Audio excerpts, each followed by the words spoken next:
Welcome to Kidmissing TV. I am your host, Angelina Wilson. This is our update for March. I wasn't expecting to have updates for March, but they dug a little bit more into the Seattle Jane Doe, Mary Anderson Doe, lady who died at the Vintage Park Hotel. They dug a little bit more into her DNA and were able to find that she was Afghan, of Afghan origins, or Afghanistan, or Eastern Iran. She was Persian, which is Iranian. She obviously wasn't from Iran herself. Maybe her parents or her grandparents were. She was an American, and she gave the name Mary Anderson, for gosh sakes, and didn't have an accent, so you know she's not. And you know, the problem with identifying her is you're not gonna find that much Middle Eastern DNA in the genealogical databases. There's some African, but not Middle Eastern.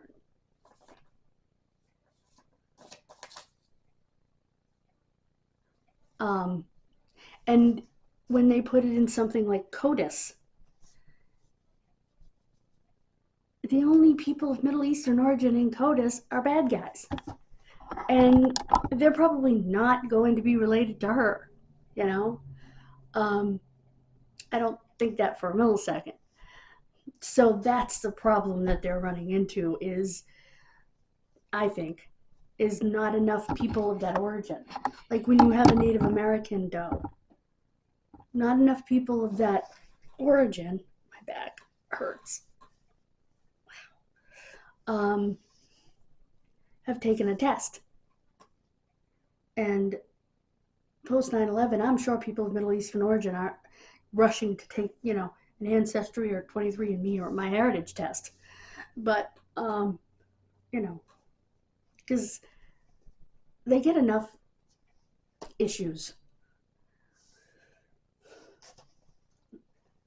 And they don't want their DNA in the system and be able to be used by police to think that they might be some terrible person when they're not. They just want a better life for their kids or whatever.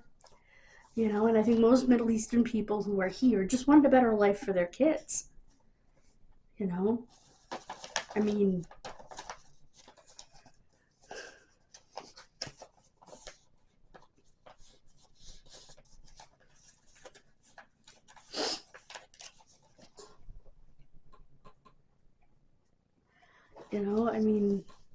it's unfortunate.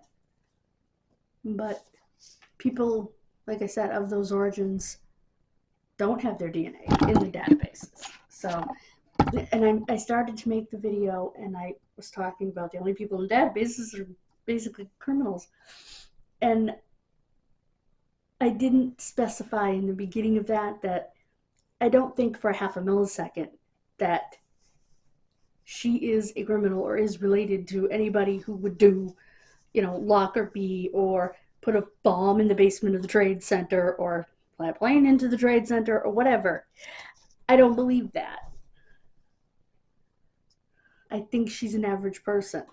And I think the reason she gave such a generic name and such an American sounding name was because it's possible that her last name, and this was before 9/11, but it's possible that her last name would have given her origins away. Not only that, they say she didn't want to be identified. Possibly, but most people believe, and I don't even know if this is a word, but it's what you have to do on YouTube, that she did not unalive herself. And I tend to be in that group. If she died of poison from cyanide, it would not have been so peaceful. And they never said in her autopsy report that she died of cyanide poisoning, interestingly. So, what was her actual cause of death, and why haven't they said that she died of cyanide poisoning? All they said was there was residue of it on the cup. Did they not test her body? I don't know. I mean, you would think they would. But I want to get on to the next thing in our updates, and this is in the Commonwealth of Massachusetts. They have started a program called the Blue Envelope Program. You take a blue colored envelope. It's just because it can be seen. A white envelope is harder to see. And if your child who has autism is starting to drive, you put a copy of their ID, their driver's license, a copy of their registration, and their emergency contact person in that blue envelope, in their glove box. And you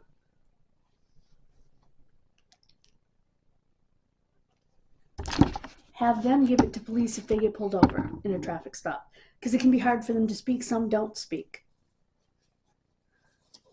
So they can hand that to police, and police can understand seeing that envelope when they go in the glove box to get their stuff. They'll see that envelope. It'll be bright and colorful so they can see it, and they'll know, okay, this person is on the autism spectrum. And March 29th at our local library at 10 a.m., they're doing a thing, and this is our police dog. He's more of a therapy dog. I'm really trying to show you Finn here, but it's not working here. Here we go. Let's see if I can. Well, that's not bad.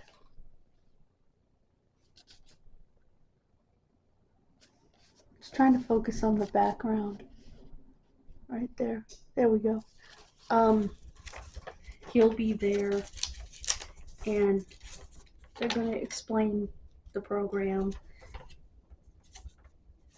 But the state of Massachusetts has started it, and 2 of the seniors at our high school, and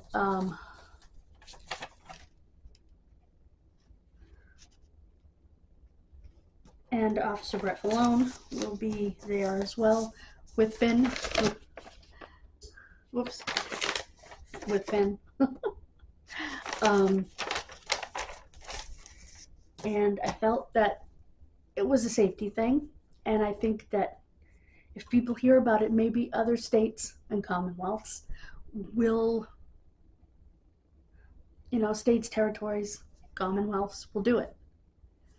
And in case you don't know what the heck I'm talking about as far as commonwealth, well, Massachusetts is not called a state.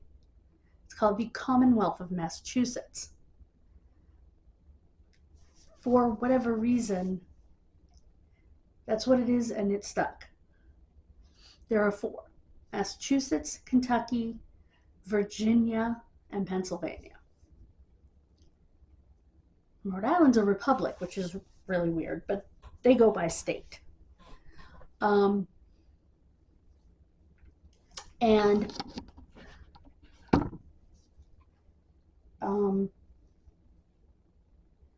I think that every state and every territory should have a program like this.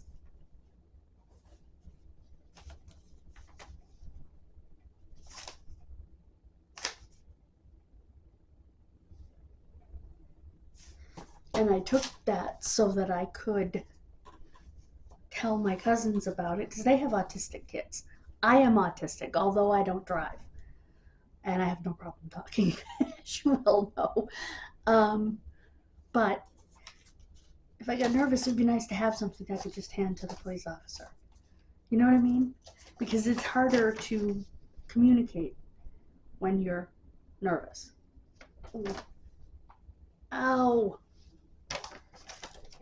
And it has been a somber week in my hometown. We have had, let's see, 4 funerals. One is a former fireman, retired, which was today. yesterday, these are the wakes that we've had. Yesterday was the wake of a family friend of ours, is it yesterday? No, Tuesday. No, Wednesday. Yesterday. Did I go yesterday? No, I went Monday, I think. Crap. Today's Thursday.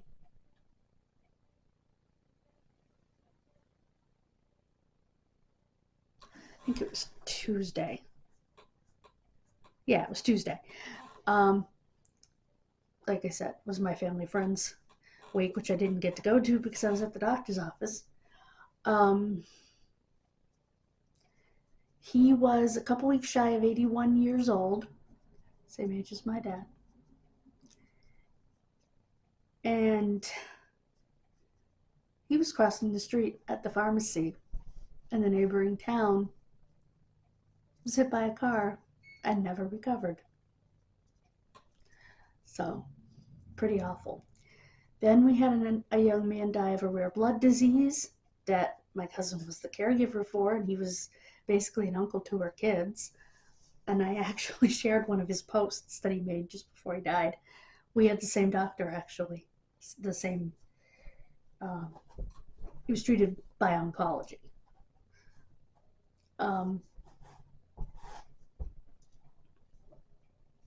And of course, they only had glowing things to say about him, because the doctor, because he's wonderful. And we had another young man in his 50s pass away.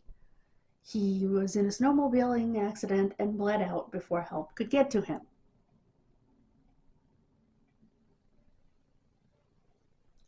So yeah, it's been absolutely horrendous around here. Even though Bob wasn't young, that was the man that was hit by the car, still horribly sad and upsetting. You know, and of course, like I said, he was a family friend. My cousin apprenticed under him as a plumber. My cousin has passed away. He had breast cancer. Yes, he had breast cancer. It's more rare than in women, but not unheard of by a long shot. I actually have, my father had 2 male cousins on the other side that had it. So, not rare. My food is beeping. But I just wanted to update you on that case that was very important to me. And when I got this today, I said, well, I'll incorporate that in the updates because it's safety. You know, it's safety. You know, and it helps the police keep you safe by them knowing what's going on with you. And it kind of keeps you safe from them because they know why you may be agitated, why you may be not able to communicate if you have that blue envelope. So that's something that I want everyone to know about. I'm going to hashtag the death out of it on this video. And Kat, if you wouldn't mind putting some hashtags, you know, hashtag Blue Envelope Project in the comments, I would appreciate that very much. Hashtag autism awareness, you know, in the comments if you don't mind. And I'm going to do the same thing in the description because I think it's important. And I'm so glad that these high school seniors think it's pretty important too. So I'm so sorry for all those losses.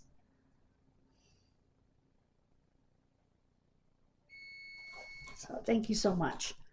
God bless you, and I'll see you next week.